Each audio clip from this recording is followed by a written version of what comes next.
Hello, नमस्कार दोस्तों।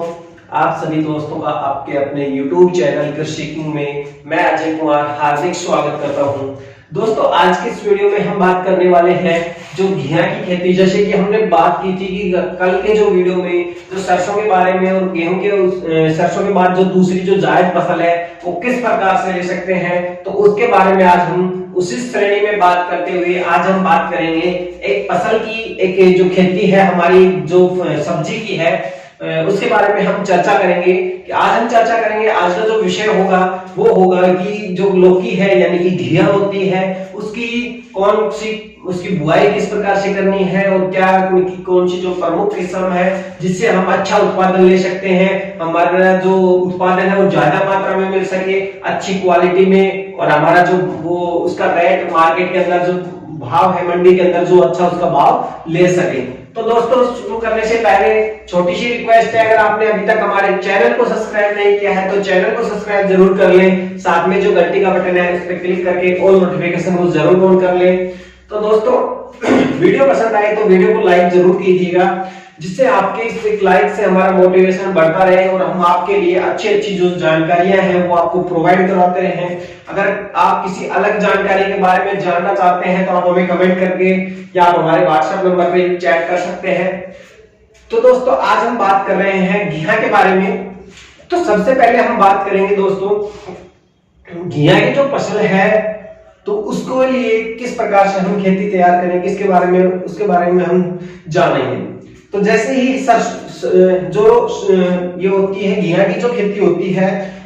वैसे तो 3 टाइम बो सकते हैं, लेकिन जो अमूमन इसका टाइम होता है एक तो जनवरी से लेकर के मार्च महीने तक इसकी बुआई की जाती है, और दूसरी जो बुआई है यानी कि जो ग्रीष्मकालीन या हम बसंत काल की बोल सकते हैं उसको, जो वर्षा के समय बोई जाती है, जून से लेकर के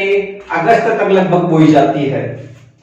तो दोस्तों, सबसे पहले हम बात करेंगे फसल को बोने से पहले जो क्वालिटी है उनसे पहले हम सबसे पहले जो किस प्रकार की मिट्टी वगैरह खेती तैयार करनी है उसके बारे में हम सबसे पहले बात करेंगे। तो सबसे पहले हम बात करते हैं कि जो खेत है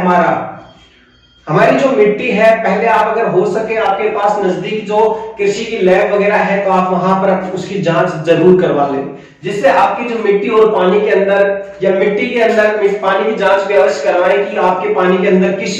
जो केमिकल की किसी प्रकार की किसी रसायन की ज्यादा मात्रा तो नहीं है जो फसल के लिए हानिकारक हो सकती है। तो दोस्तों, मिट्टी की जांच से हमें ये पता लग जाएगा कि जो हमारी भूमि है, हमारा खेत है, उसके अंदर हमारी मिट्टी के अंदर इस पदार्थ की कमी है, नाइट्रोजन की है, फास्फोरस की है, जिस चीज की भी कमी होगी हमें उसका बारे में आराम से पता लग जाएगा। ठीक है, तो उससे हमें उस चीज की मात्रा डाल करके जो खेत के अंदर उस चीज की जो कमी है उसको हम आरामदायक रूप से पूर्ण कर सकते हैं। अब बात करते हैं मिट्टी के जांच के बाद में खेत है, खेत को पहले अच्छी तरह से 1 या 2 बार बवाई कर दें, और बवाई क्या करें, खुली छोड़ दें भूमि को, यानी कि पाटा ना लगाएं बल्कि बिना पाटा के ही बुआई 2 बार उसकी बवाई कर दें, और बवाई से करके और उसको बिना पाटा लगाए छोड़ दें, जिससे क्या है कि जो अवशिष्ट जो कीट होते हैं वो मर जाएं, और अवशिष्ट कीट के अलावा जो हमारे वायुमंडल के अंदर जो नाइट्रोजन होती है वो कुछ मात्रा उसकी मिट्टी के अंदर समा जाए, जिससे जो नाइट्रोजन की जो कमी है वो पूरी हो जाए। अब बात करते हैं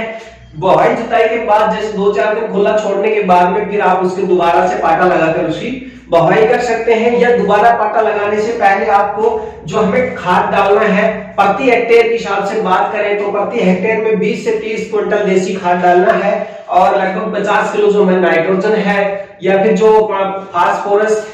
जिंक वगैरह डालनी है तो वो भी हमें 50 किलो के आसपास ले लेनी है। जो देसी खाद है उसको तो दोस्तों आप स्टार्ट में डाल दें, बाकी जो हमारे जो नाइट्रोजन होते हैं डीएपी यूरिया इनकी मतलब आप 50-50 जो किलोग्राम के हिसाब से लेके इनको मिक्स कर ले और इनको 2 या 3 भागों में डिवाइड कर ले। वो आप पर डिपेंड करेगा कि आप 3 बार देना चाह रहे हैं या 2 बार। ठीक है, 2 हिस्से कर रहे हैं तो पहले जैसे 2 बार आपने खेत को खुला छोड़ा है उसके बाद आप उस खाद को उसके अंदर डाल दें, जिससे क्या होगा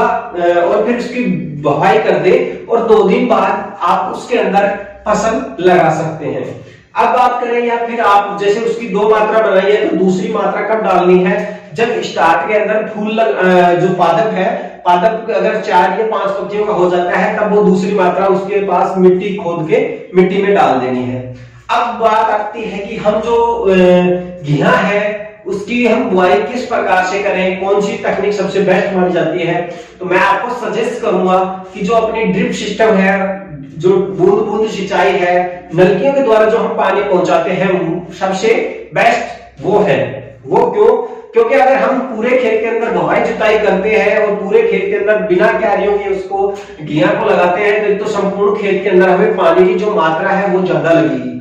दूसरी बात, पानी की ज्यादा मात्रा लगेगी तो खरपतवार ज्यादा मात्रा में उगेगा, और खरपतवार को नष्ट करने के लिए या तो हमें दवाई डालनी पड़ेगी या फिर उसकी निराई गुड़ाई करनी पड़ेगी। तो हमें जो समय भी लगेगा और हमारा जो आर्थिक है जो ज्यादा भार आएगा। ठीक है। अब दूसरी बात, अगर हम फायदा ये होगा ड्रिप सिस्टम के, या फिर आप ड्रिप सिस्टम आपके पास पैसे कम है तो आप यानी कि लगभग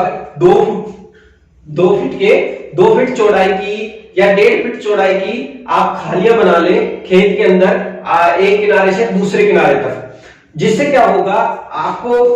जो खाद डालना है उस क्यारी के अंदर ही डालना है और उस क्यारी के अंदर ही जो पानी देना पड़ेगा। तो एक लिमिटेड एरिया हो जाएगा जिससे कि आपकी जो खरपतवार है वो बाहर नहीं उगेगा, और कम समय में आप ज्यादा समय जो है, कम समय में जो एरिया है खरपतवार उगेगा वो एक लिमिटेड रहेगा, उसको हटाने के लिए हमें समय भी कम लगेगा और पानी की जो मात्रा है वो भी कम लगेगी, और जो दवाई और खाद देंगे वो भी हमने जो फसल लगाई है, हमने जो सब्जी की बुआई की है उसको पर्याप्त रूप से मिल पाएगी। अन्यथा क्या है, जो खरपतवार है वो उसको जो हम खाद वगैरह देते हैं वो उनको जल्दी ग्रहण कर लेते हैं, जिससे हमारी जो फसल की जो पैदावार है, जो बढ़ोतरी है वो रुक जाती है।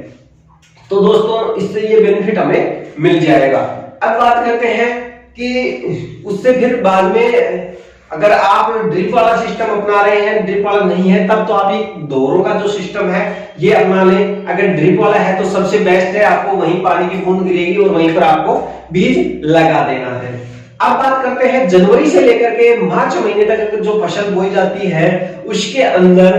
कितनी मात्रा में हमें बीज चाहिएगा। ठीक है, तो 1 हेक्टेयर के हिसाब से हमें यानी कि 4 से 6 कुंटल जो 1 हेक्टेयर के लिए बीज चाहिएगा, अगर आप जनवरी से मार्च में इसकी बुआई करते हैं। और अगर बारिश वाले समय में जो ग्रीष्म कालीन होता है, जून वाला जो मौसम होता है उसके अंदर आप करते हो, तो आपको 3 से 4 कुंटल आपको बीज की आवश्यकता होगी। तो अब बात करते हैं दोस्तों, क्योंकि कई बार क्या होता है कुछ बीज टूट जाते हैं, कुछ खराब हो जाते हैं, तो बीज के लिए आपको मैं सजेस्ट करूंगा कि एक जगह 2 बीज लगाएं। ठीक है, एक जगह 2 बीज लगाने से ये फायदा होगा कि अगर बाय द कारणवश कोई एक बीज खराब है, किसी कारणवश दीमक काट ली, दीमक ने खा लिया या वो उगा नहीं, तो उससे बेनिफिट ये होगा कि जो दूसरा बीज हमने बोया है वो उगाता है तो उस एरिया की वो पूर्ति कर देता है, वो जो स्पेस है वो खाली नहीं रहता। अन्यथा क्या है, अगर हमने एक जगह एक बीज लगाया है तो हमारा फिर एरिया है वो कई दूर तक जो है खाली हो रह जाता है, जिससे कि फिर उसमें खरपतवार ज्यादा पनपते हैं। ठीक है, और पैदावार भी फिर हमारी कहीं ना कहीं वो हमारी सीधी जो आर्थिक पैदावार की वजह से हमारा जो प्रभाव पड़ता है वो सीधा हमारी आर्थिक स्थिति पर पड़ता है। अब बात करते हैं, जैसे कि ये तो हमारे बीज की बात होगी। ठीक है, अब बात करें अगर निराई गुड़ाई की, तो निराई गुड़ाई के लिए जो सबसे उपयुक्त, अगर आप जो बूंद बूंद सिंचाई के तहत कर रहे हैं तो आपको जरूरत ही नहीं पड़ेगी। अगर आप क्यारियों में कर रहे हैं तो आपको जरूरत पड़ेगी, या फिर पूरे खेत के अंदर कर रहे हैं, बड़ी मतलब बिना दोहरा क्यारी के कर रहे हैं, तो उसमें भी आपको खरपतवार निकालने की आवश्यकता पड़ेगी। तो कम से कम मैं आपको सजेस्ट करूंगा कि 2 बार उसके अंदर निराई गुड़ाई जरूर करें, जिससे ये होगा कि पादप को और मिट्टी को नाइट्रोजन की मात्रा मिल जाएगी और जो हमारी बेल है वो अच्छी तरह से ग्रोथ करेगी और फल का जो है वो भी हमें अच्छा और मोटा ताजा प्राप्त होगा और जल्दी विकास होगा।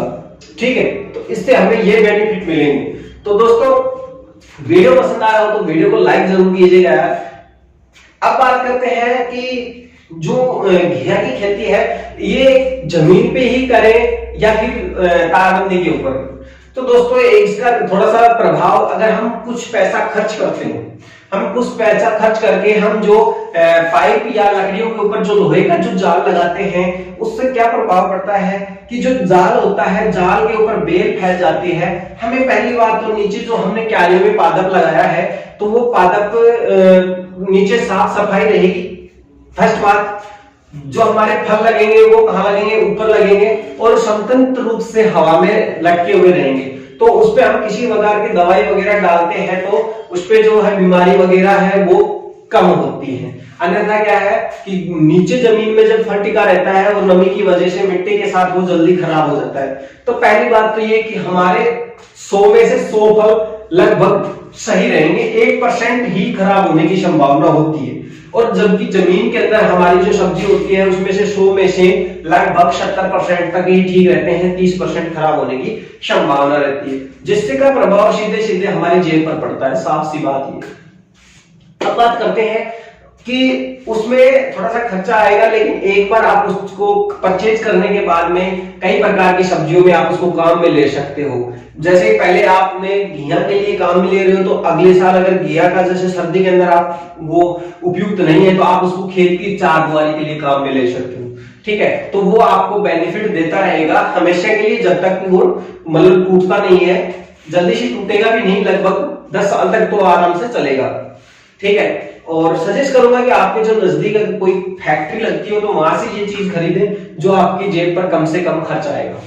अब बात करते हैं कि जो आपने जो जाल खरीदा है उससे जो आपका उत्पादन है वो सीधा सीधा आप उस पर प्रभाव पड़ेगा, दवाई वगैरह भी अच्छी तरह से आप छिड़क पाओगे। दूसरी बात, जो पत्ते हैं वो ऊपर से झड़ के नीचे गिरेंगे और मिट्टी के अंदर मिलते रहेंगे, तो जिससे क्या है कि मिट्टी के अंदर मिलेंगे और मिट्टी के अंदर खाद की जो पर्याप्त पूर्ति होती रहेगी। अब हम बात करते हैं नीचे, जैसे कुछ जो जमीन वाली फसल है, एरिया खाली है, तो नीचे वाली हम नीचे कुछ फसल और भी लगा सकते हैं, जैसे कि गाजर है, आलू है, या छोटी मोटी फसल है जैसे मटर वगैरह की है, धनिया वगैरह है, पुदीना है, तो ये कुछ भी हम नीचे उनके उगा सकते हैं। तो इससे क्या होगा कि एक समय में एक जगह पर हम 2 फसल प्राप्त कर सकते हैं, ये सबसे बड़ा बेनिफिट होगा। ठीक है दोस्तों, आज के इस वीडियो में हमने जो जाना कि जो हमारी लौकी है उसकी खेती हम किस प्रकार से करें, किस प्रकार से कितना क्या खाद चाहिएगा, कितना हमें बीज चाहिएगा, कितनी मात्रा हमें चाहिएगी। ठीक है, तो ये सारी चीजें आज हमने आपको प्रोवाइड कराई। तो अगर दोस्तों आज का ये वीडियो आपको पसंद आया हो तो वीडियो को लाइक जरूर कीजिए। अगर आपने अभी तक चैनल को सब्सक्राइब नहीं किया है तो चैनल को सब्सक्राइब जरूर करें, और साथ में इस वीडियो को अपने जो दोस्त हैं, अपने साथी हैं, जो सहपाठी हैं, किसान भाई हैं, उनके साथ जरूर शेयर करें। और किसी प्रकार की, जैसे कि आपको किसी भी प्रकार के फल या सब्जी वगैरह की जो बागवानी की या सब्जी की जो खेती में किसी प्रकार की कोई प्रॉब्लम आती है तो आप जरूर हमें कमेंट करके बताएं। हम सहयोग करेंगे आपका कि आप जल्दी से जल्दी हम उस समस्या का निदान कर सकें, और आप किसी प्रकार की अन्य जो जानकारी जानना चाहते हैं तब भी आप हमसे संपर्क कर सकते हैं। तो मिलते हैं दोस्तों एक नए वीडियो के साथ। अगले वीडियो में हम बात करेंगे कि जो घिया है उसकी जो प्रमुख किस्म है, कितना उत्पादन होता है, कितना समय लेती है, तो उनके बारे में जानेंगे। तो आज की इस वीडियो में इतना ही।